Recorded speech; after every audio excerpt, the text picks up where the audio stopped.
Greetings. Welcome to day 111. Joshua chapter 4, verse 1. After the entire nation had finished crossing the Jordan, the Lord spoke to Joshua. Choose 12 men from the people, 1 man for each tribe, and command them. Take 12 stones from this place in the middle of the Jordan where the priests' feet are standing. Carry them with you and set them down at the place where you spend the night. So Joshua summoned the 12 men selected from the Israelites, 1 man for each tribe, and said to them, Go across to the ark of the Lord your God in the middle of the Jordan.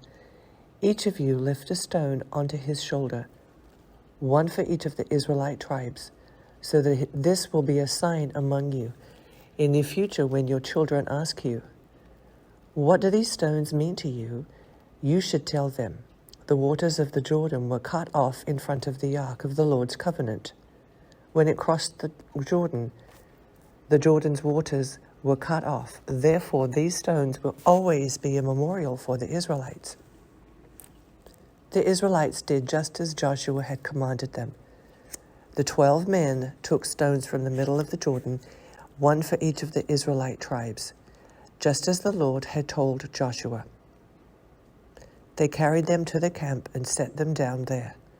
Joshua also set up 12 stones in the middle of the Jordan where the priests who carried the Ark of the Covenant were standing. The stones are there to this day. The priests carrying the ark continued standing in the middle of the Jordan until everything was completed that the Lord had commanded Joshua to tell the people. In keeping with all that Moses had commanded Joshua, the people hurried across, and after everyone had finished crossing, the priests with the ark of the Lord crossed in the sight of the people. The Reubenites, Gadites, and half the tribe of Manasseh went in battle formation in front of the Israelites, as Moses had instructed them. About 40,000 equipped for war crossed to the plains of Jericho in the Lord's presence. On that day the Lord exalted Joshua in the sight of all Israel, and they revered him throughout his life, as they had revered Moses. The Lord told Joshua, Command the priests who carry the ark of the testimony to come up from the Jordan. So Joshua commanded the priests, Come up from the Jordan.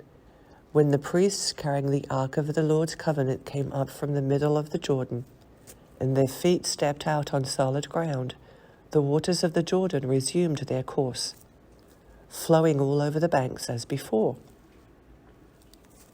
The people came up from the Jordan on the 10th day of the first month and camped at Gilgal on the eastern limits of Jericho. Then Joshua set up in Gilgal the 12 stones they had taken from the Jordan, and he said to the Israelites, When your children ask their fathers in the future, What is the meaning of these stones? You should tell your children, Israel crossed the Jordan on dry ground, for the Lord your God dried up the waters of the Jordan before you until you had crossed over, just as the Lord your God did to the Red Sea, which he dried up before us until we had crossed over. This is so that all the people of the earth may know that the Lord's hand is mighty, and so that you may always fear the Lord your God.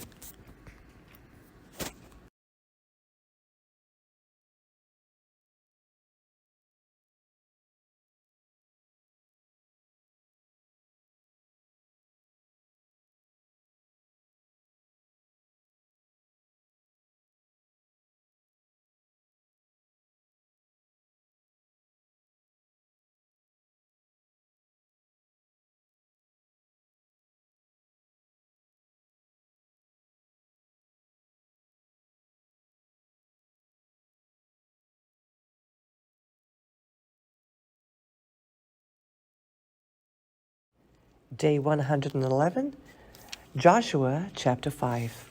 When all the Amorite kings across the Jordan to the west and all the Canaanite kings near the sea heard how the Lord had dried up the waters of the Jordan before the Israelites until they had crossed over, they lost heart and their courage failed because of the Israelites.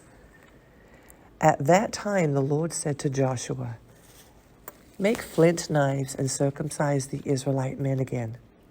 So Joshua made flint knives and circumcised the Israelite men at Gilbreth Haraloth.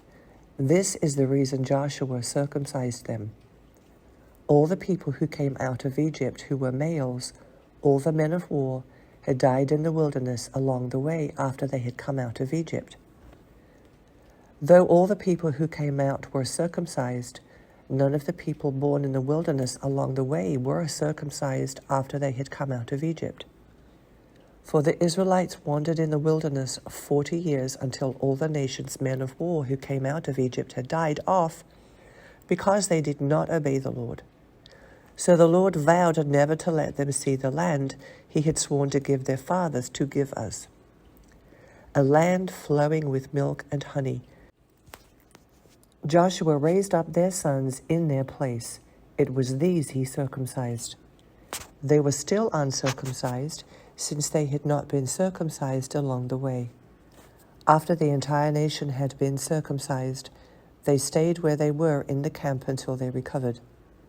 The Lord said to Joshua, "Today I have rolled away the disgrace of Egypt from you. Therefore, that place has been called Gilgal to this day." While the Israelites camped at Gilgal on the plains of Jericho, they kept the Passover on the evening of the 14th day of the month. The day after Passover, they ate unleavened bread and roasted grain from the produce of the land. The manna ceased.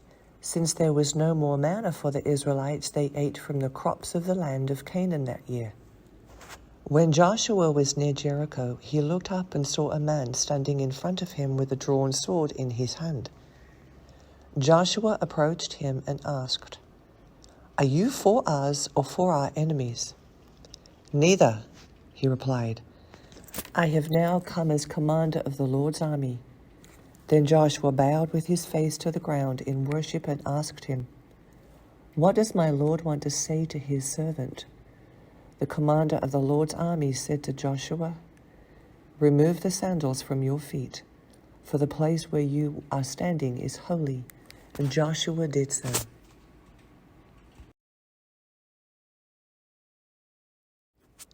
Day 111, Joshua, chapter 6.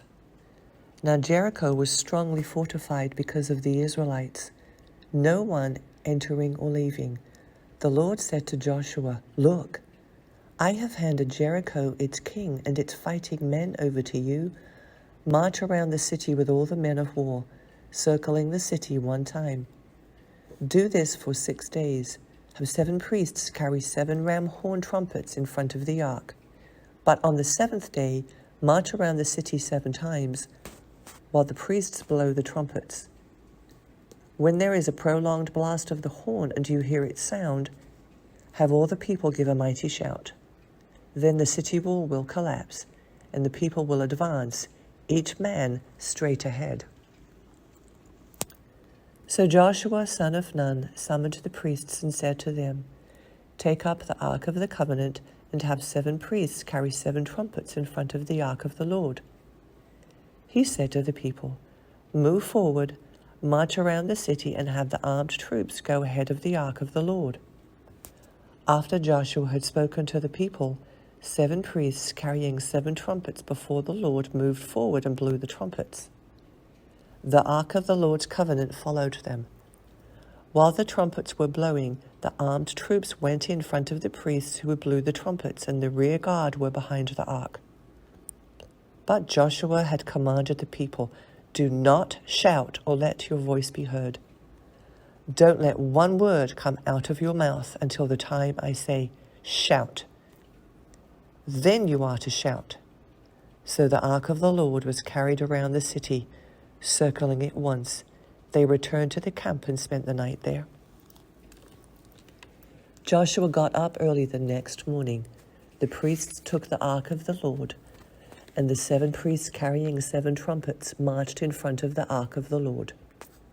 While the trumpets were blowing, the armed troops went in front of them, and the rear guard went behind the ark of the Lord. On the 2nd day they marched around the city once and returned to the camp. They did this for 6 days. Early on the 7th day, they started at dawn and marched around the city 7 times in the same way? That was the only day they marched around the city 7 times.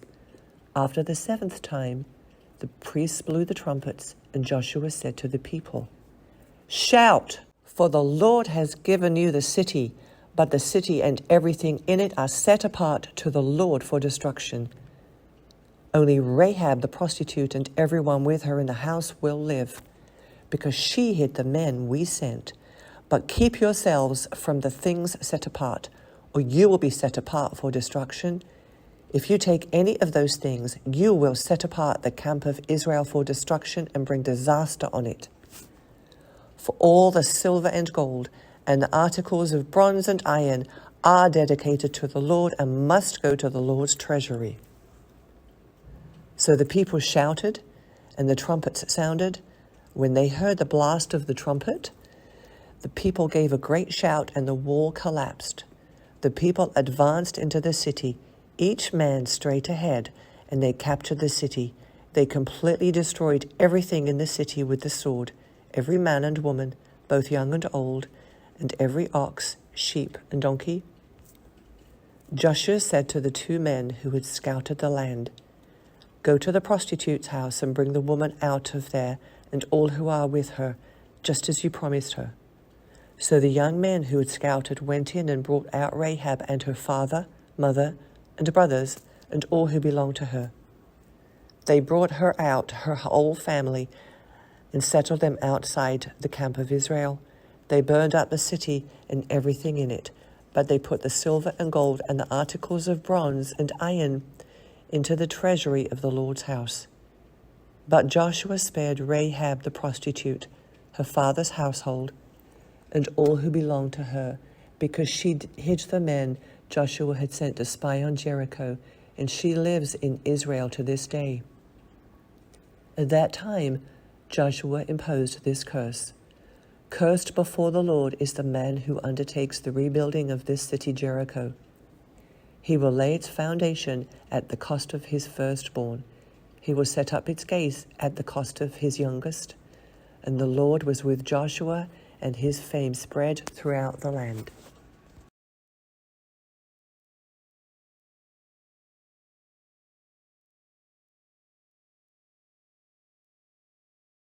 Day 111, Psalm 49, verse 10. For one can see that wise men die. The foolish and the senseless also pass away. Then they leave their wealth to others. Their graves are their eternal homes, their homes from generation to generation. Though they have named estates after themselves, but despite his assets, man will not last. He is like the animals that perish. This is the way of those who are arrogant, and of their followers who approve of their words. Selah. Like sheep, they are headed for Sheol. Death will shepherd them. The upright will rule over them in the morning, and their form will waste away in Sheol, far above, away from their lofty abode. But God will redeem my life from the power of Sheol, for he will take me. Selah. Proverbs chapter 11, verse 24. One person gives freely, yet gains more. Another withholds what is right, only to become poor. A generous person will be enriched, and the one who gives a drink of water will receive water. People will curse anyone who hoards grain, but a blessing will come to the one who sells it. Luke chapter 13, verse 22. He went through one town and village after another, teaching and making his way to Jerusalem. Lord, someone asked him, are there few being saved? He said to them, make every effort to enter through the narrow door, because I tell you, many will try to enter and won't be able once the homeowner gets up and shuts the door. Then you will stand outside and knock on the door, saying, Lord, open up for us. He will answer you, I don't know you or where you're from. Then you will say, we ate and drunk in your presence, and you taught us in our streets. But he will say, I tell you, I don't know you or where you're from. Get away from me, all you workers of unrighteousness. There will be weeping and gnashing of teeth in that place when you see Abraham, Isaac, Jacob, and all the prophets in the kingdom of God, but yourselves thrown out. They will come from east and west, from north and south, and recline at the table in the kingdom of God. Note this: some are last who will be first, and some are first who will be last. At that time some Pharisees came and told him, "Go, get out of here. Herod wants to kill you." He said to them, "Go tell that fox, look, I'm driving out demons and performing healings today and tomorrow, and on the third day I will complete my work. Yet I must travel today, tomorrow, and the next day, because it is not possible for a prophet to perish outside of Jerusalem. Jerusalem, Jerusalem, the city who kills the prophets and stones those who are sent to her. How often I wanted to gather your children together as a hen gathers her chicks under her wings. But you were not willing. See, your house is abandoned to you, and I tell you, you will not see me until the time comes when you say, 'Blessed is he who comes in the name of the Lord.'" Chapter 14. One Sabbath, when he went to eat at the house of one of the leading Pharisees, they were watching him closely. There in front of him was a man whose body was swollen with fluid. In response, Jesus asked the law experts and the Pharisees, "Is it lawful to heal on the Sabbath or not?" But they kept silent. He took the man, healed him, and sent him away. And to them he said, "Which of you whose son or ox falls into a well will not immediately pull him out on the Sabbath day?" To this they could find no answer.